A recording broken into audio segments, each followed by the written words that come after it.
the march from the 34 trillion that we're at today to 60 trillion by the end of the decade and 100 trillion of public debt by mid-century. So that's where we're heading, a massive debt crisis. President Ronald Reagan's budget director is with us today. He is none other than the father of Reaganomics, David Stockman, who'll share his best intelligence with you. I'll ask him about warning signs that you should pay attention to in today's economy.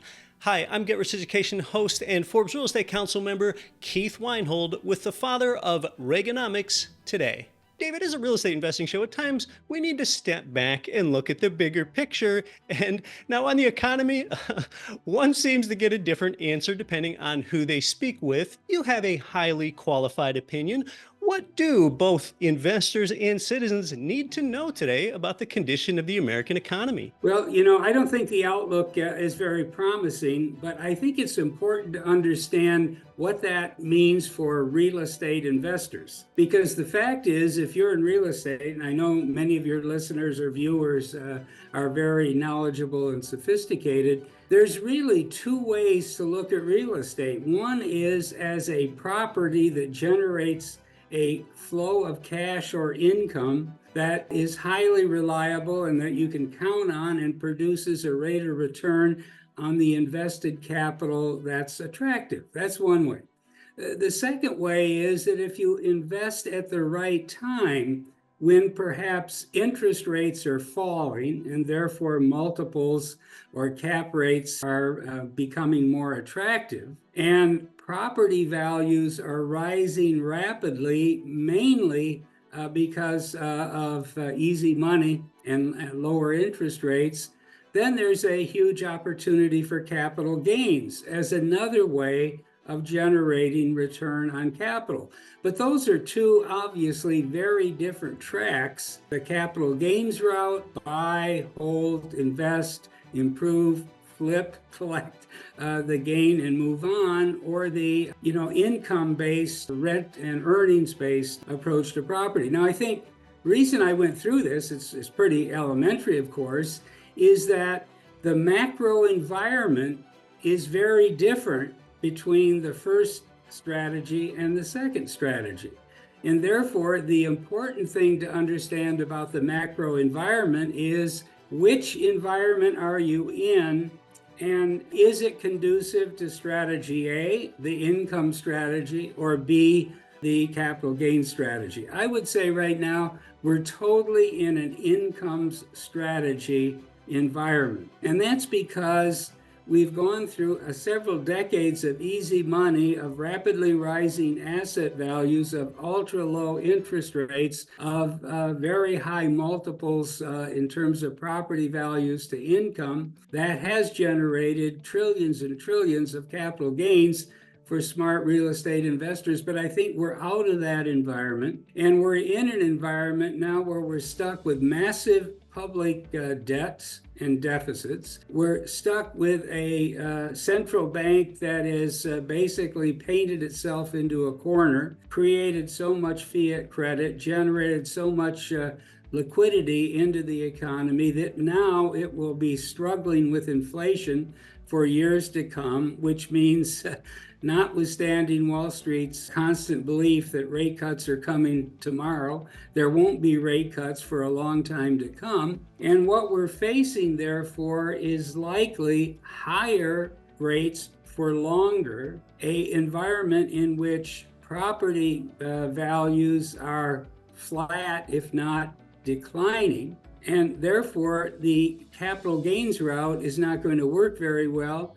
But if you have good properties with good tenants and good cash flows and rental flows, real estate might work out pretty well. But you have to understand the macro environment. And David, you have a lot of interesting things to say there. We are in this environment where rates have been higher longer. It sounds like you believe that is going to continue to be the case as rate cuts will be postponed.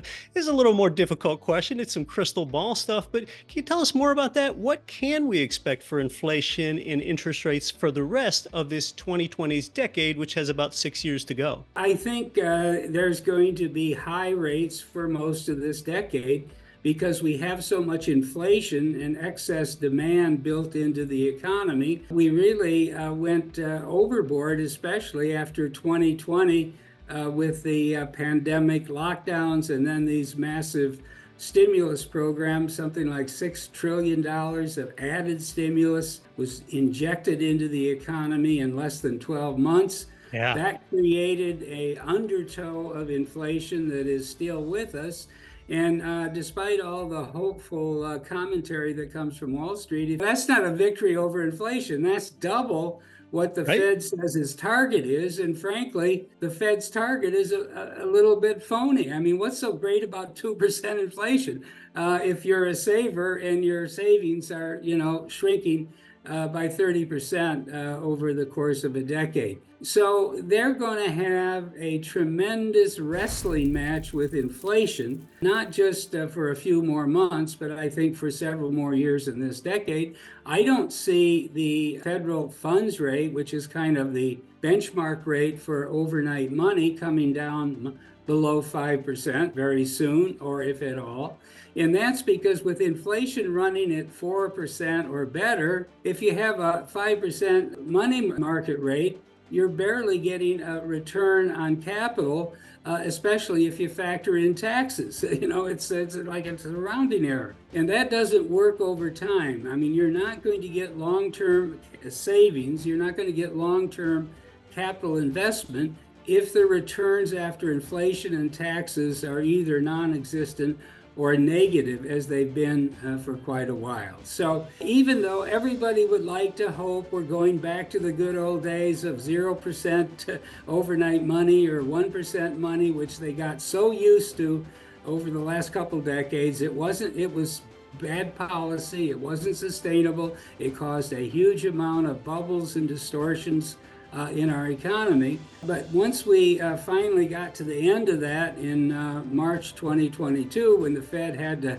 finally pivot and say, yeah, inflation isn't, transitory, it's embedded, we got to do something about it, people think we're going right back to where we were. And that's the key thing to understand. We are not going right back to where we were, in part because of all this inflation business I've talked about, but also in part because they got so used to borrowing money on Capitol Hill at practically zero interest rates that they've built in deficits of $2 trillion or more a year. And we're going to be pushing into the bond pits massive amounts of new government debt. There's no consensus to do anything about it. If the Republicans talk about reforming the entitlements, the Democrats say you're throwing grandma out in the snow. If the Democrats talk about raising revenue, the Republicans talk about you're going to get slaughtered with higher taxes. And then everybody's for more wars and more defense and a bigger and bigger national security budget. And that's all she wrote. If you don't do with revenue, you don't do with national defense and entitlements, the rest of it is rounding errors. And so we're stuck with these massive additions to the debt. Now, everybody knows the public debt is $34 trillion already.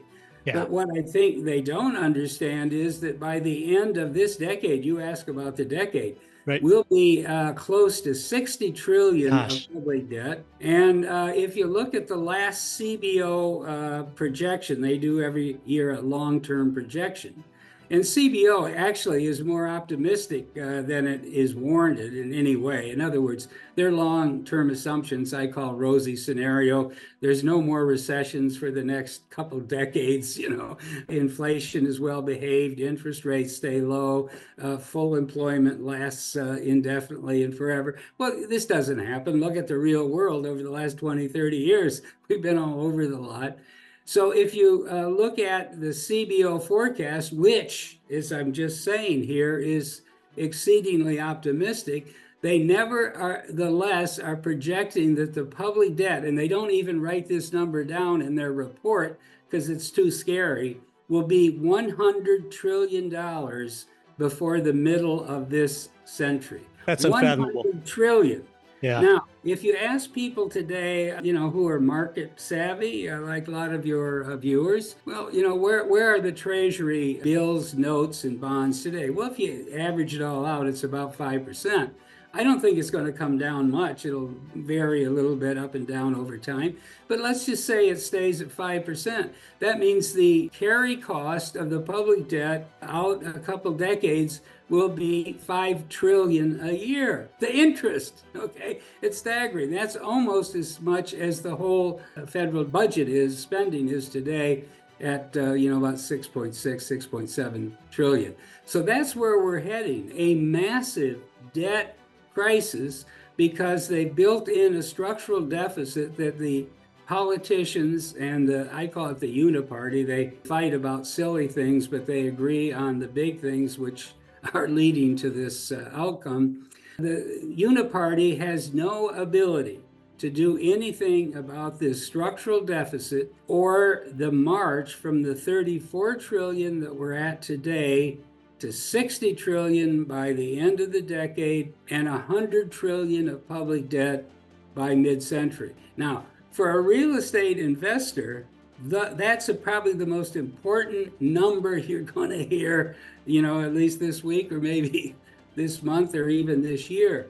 Because what it means is that the amount of new government debt flowing into the bond pits that'll have to be financed, and that can't be monetized by the Fed anymore because there's too much inflation, is going to put constant, enormous pressure upward on interest rates.